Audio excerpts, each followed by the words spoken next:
Assalamu alaikum. Next morning, what is it? Sunday. सोमवार का दिन, सॉरी इतवार का दिन। और आज हम कोशिश करेंगे कि यहाँ पे लेसन जितना ज़्यादा से ज़्यादा लग सके। और इधर जनाब जलाल साहब लूसन लगा रहे हैं। लूसन इधर चारा लग रहा है। और ये वही पुरानी जगह जिसमें हमने पहले सब्ज़ियाँ लगाई हुई थी। हम चूँकि ट्रैक्टर ओन नहीं करते, इसलिए वो उस साइड का इक्विपमेंट जो है वो हमारे पास नहीं है। तो इस तरह की ये जो बेड्स बनाने के लिए हलें थी वो हमें मैसर नहीं आ रही थी। उसकी वजह से हम काफ़ी लेट हो गए हैं, तकरीबन महीने के करीब हो गया है जब हमने इसमें हल वगैरह चला के इसको रेडी किया था। फिर वो हलें कहीं से मंगवा के और किसी ट्रैक्टर वाले को हायर करके तो ये बनाई गई।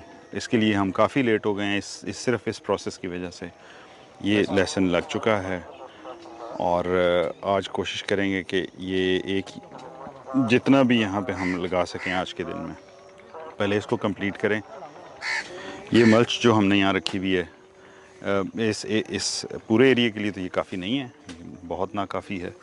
लेकिन बहरहाल इसको जितना आज हम जितना भी कर सकेंगे, जितनी भी एरिया ये मल्च कवर करेगी, हम उतने एरिया पे मल्च डाल के और उतने एरिया को प्रिपेयर कर देंगे। बाकी साथ साथ में हम लेसन लगाते जाएंगे।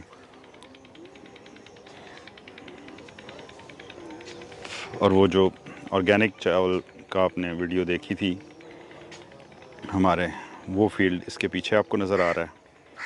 तो इंशाल्लाह बाय दैट टाइम इसकी भी कटाई हो जाएगी और हम इसका भूसा जो है उसको भी इस्तेमाल करने के काबिल हो जाएंगे। तो फिर इसको वहीं से हम इधर शिफ्ट कर लेंगे। वो हमारे लिए काफ़ी करीब भी रहेगा, आसान भी होगा। फिर इससे नीचे वाले जो एकड़ हैं उनका भी भूसा यहीं पे ले आएंगे, क्योंकि मैं चाहता हूँ कि जो मल्च की लेयर है वो बहुत हैवी और थिक हो।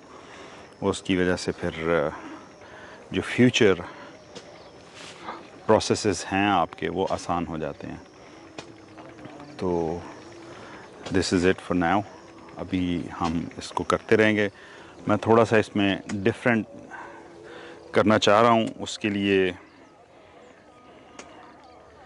दो तीन चीज़ें मेरे जहन में थी कि कोई जो नाइट्रोजन फिक्सिंग क्रॉप है इसके अंदर वो इसके साथ लगे।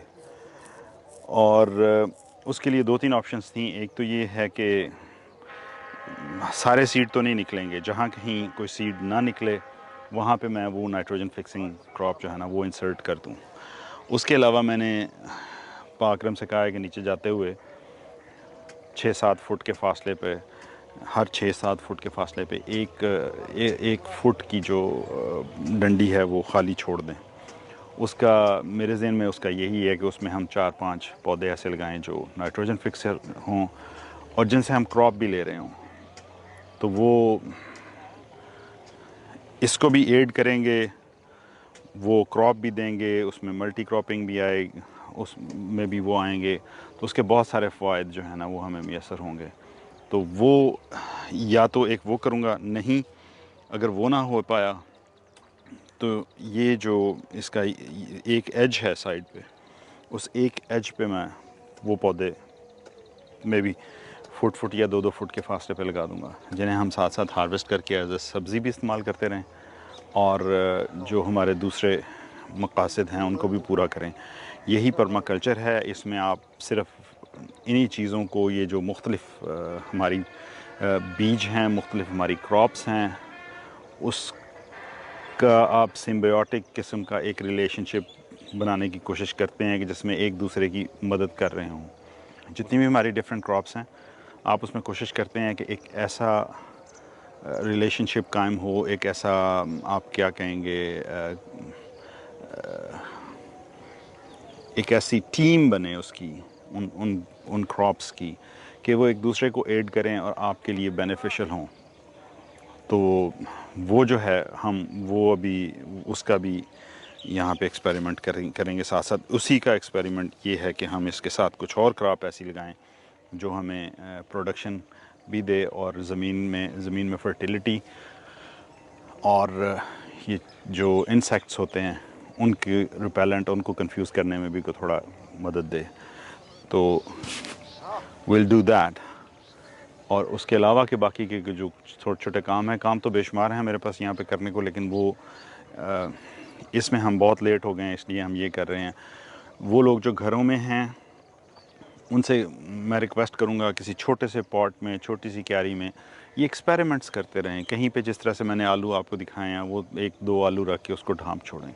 कहीं पे को थोड़ा सा लहसुन जो घर से बचता है, वैसे तो हम कोशिश करते हैं कि जो मोटी जो लहसुन का क्लोव होती है उसको हम सीड के लिए लगाएं, और जो छोटी हैं उनको मैं जिस तरह मुर्गियों को पानी में डाल के देता हूं या इस तरह से, वो हम उधर यूज़ कर लेते हैं। लेकिन अगर घर में आप जिस तरह से बड़े वाला जो है वो आप प्रेफर करते हैं कि हम पकाने में उसको आसानी है छीलने में, तो जो छोटी छोटी हैं उनको डाल दें। वो कुछ ना कुछ तो आपको रिटर्न भी देंगी और आप कुछ लर्न करेंगे और आपको वो इस चीज़ के साथ जोड़ेंगी कि आप ख़ुद इन चीज़ों को ग्रो करें। लहसुन बहुत बेनिफिट्स हैं इसके जो हेल्थ के लिए हैं, लेकिन उनमें बहुत सारे बेनिफिट जो हैं उसको हम जो फर्टिलाइज़र्स डालते हैं और जो सिंथेटिक फर्टिलाइज़र्स हैं और जो स्प्रेज करते हैं वो उनको ख़त्म कर देते हैं। तो सबसे बेहतर तो ये है कि आप ख़ुद ऑर्गेनिकली ग्रो करें, और अगर आप ऑर्गेनिकली ग्रो नहीं कर सकते तो फिर इसके जो सारे फ़वाइद हैं हासिल करने के लिए लाजमी है कि फिर आप किसी ऑर्गेनिक ग्रोअर से ख़रीदें और उसको इस्तेमाल करें और उसके फ़वाइद हासिल करें। तो ये मैं आपसे रिक्वेस्ट करूँगा कि आप इनको अपने घर पे इसे ग्रो करने की कोशिश करें। बहुत सादा सी फसल है, लगा के आपने सिर्फ वॉक अवे करना है। इसको भी आप वैसे ही कर सकते हैं। अगर आपके पास कार्डबोर्ड भी नहीं है तो न्यूज़पेपर जो है वो बिछा लें, उसकी 2 या 4 या सफ़े जो हैं उनकी लेयर बना के वो बिछा लें, उसमें सुराख करके एक एक ये क्लोव उसमें डालते जाएं। यहाँ पे तो ये जो करते हैं कमर्शियली, तो ये इतना फासला 4 इंचेस का रफली फासला जो है ना, या 3 inches, just over 3 inches, around 4 inches फासला क्लोव टू क्लोव रखते हैं।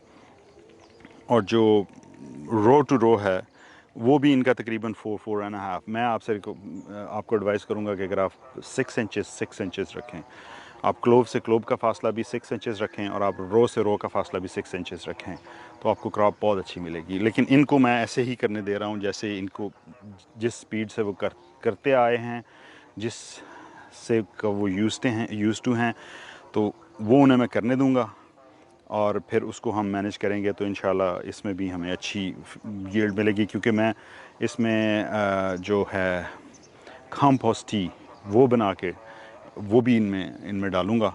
तो इसलिए मुझे उम्मीद है कि इंशाल्लाह अच्छी प्रोड्यूस हम यहाँ से गेन करेंगे। तो अब हम काम की तरफ लगते हैं इंशाल्लाह।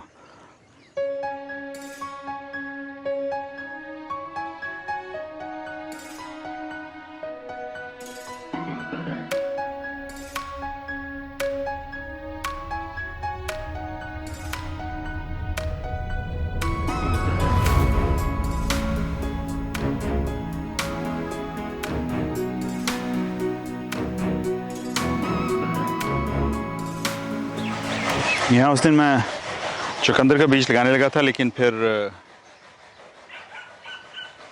और कामों में मसरूफ़ हो गए और ये रह गया। अभी ये फरोज़ मैंने इसी से दराट से ही बनाई हैं। इसके पिछले हिस्से को थोड़ा सा टिल्ट कर लें तो हल की तरह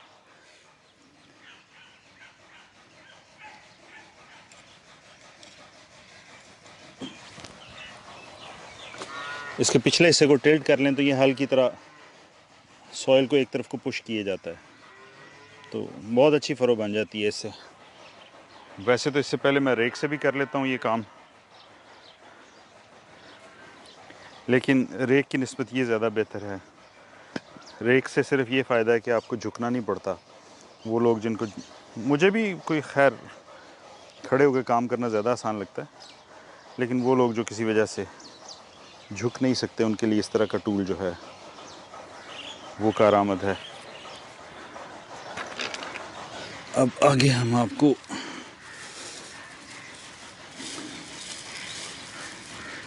बीज, ये चुकंदर का बीज है। ये तकरीबन पालक की तरह का बीज है। ये मैं तकरीबन 4 बीज एक जगह पे लगाऊंगा, कुछ 6 इंच के फासले पे इन्हें स्प्रेड आउट कर देंगे। तो ये आप देखें इस तरह से 4 बीज मैंने लगा दिए हैं। अगला हिस्सा जो है वो इस सिट्रस के नीचे आ जाएगा, जो बहुत ज़्यादा छाँव होगी, तो उसमें मैंने बीज नहीं लगाए। बस ये इधर इधर इसी तरह से करते हुए अब मैं बाकी ये सारा कंप्लीट करता हूँ। अब इसे किसी भी चीज़ से कवर कर दें।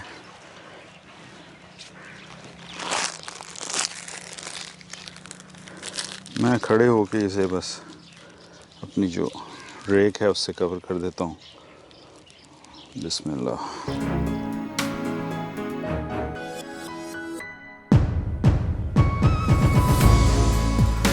वो ये मिट्टी काफ़ी इसमें नमी है जो दिखाई भी दे रही है। कल पानी लगा था लेकिन वो ऊपर वाले हिस्से में लगा है। यहाँ तो खैर थोड़ा सा पानी का असर है, पीछे नहीं है। तो इस हिस्से में तो इतना ज़्यादा असर नहीं है पानी का।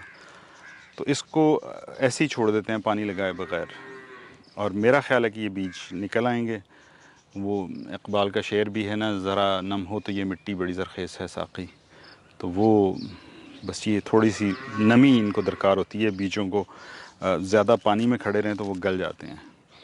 तो इसको ऐसे ही छोड़ देंगे आज। इसके ऊपर मल्च तो करूँगा मैं, तो बस पानी के बगैर ऐसे ही छोड़ देंगे।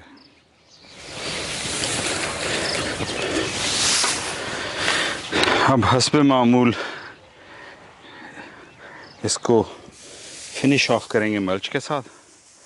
वो हम जो इधर से पुरानी मल्च मैंने इधर इकट्ठी की हुई थी, वो उठा के मैंने ऊपर वाली तरफ डाल दी थी।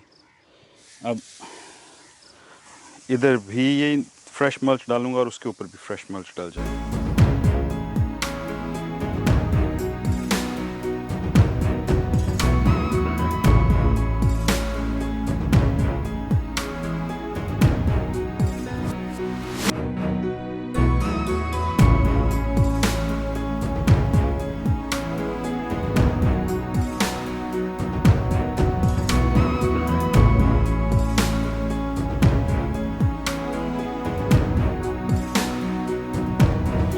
So this is how it looks now.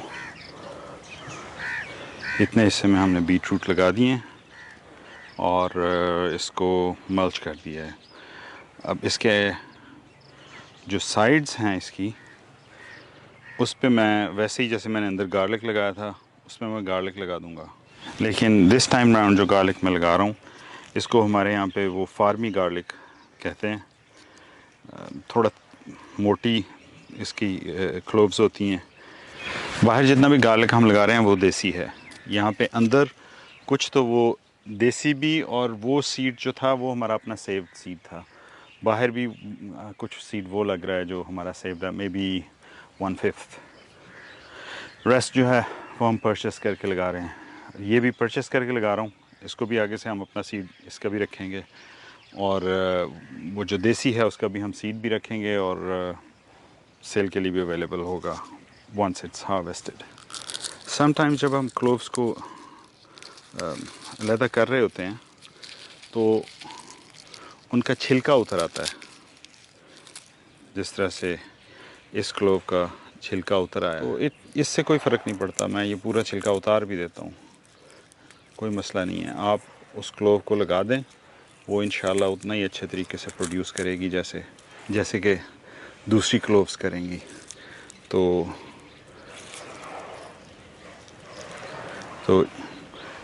ये आपके सामने एक उसका नमूना है। अगर ऐसा हो तो कोई मसला नहीं है, आप इसको वैसे ही लगा दें जैसे आप बाकी की क्लोव्स लगा रहे हैं।